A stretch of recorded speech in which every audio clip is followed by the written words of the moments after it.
So my father, he's 83 years old, and he's been making boots since 1950. He was taught by his uncle Vicente Martinez in Ciudad Juarez.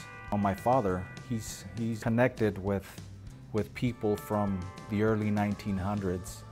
You know, he's seen a lot in the boot industry. He grew up making a authentic, traditional, handmade custom boot, you know, and things have evolved. Machines were introduced into the industry.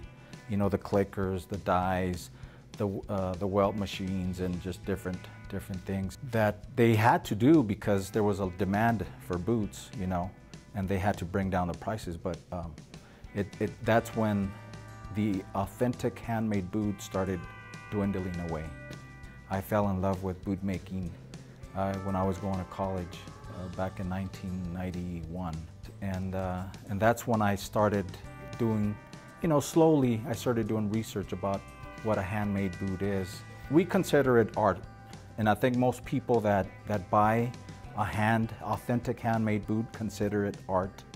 Boot makers, especially boot makers that are 80 years old, 90 years old, even in their 70s, are special people because they went through a lot. I mean, they've made boots, 1 million boots have gone through their hands. I remember when I would sit next to my dad and he'd be making boots and I was still kind of learning and stuff.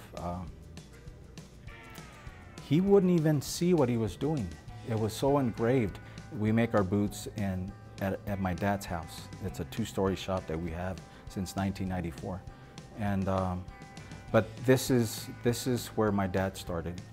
You know, this is his roots, and I contemplated because my choice was here downtown El Paso or Mesilla in Las Cruces, and it just fits his story because this is where his history is. You know, El Paso.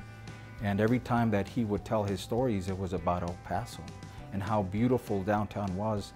I mean, he's one of very few that started with Tony Lama here in downtown, you know. And so to me, that's very special.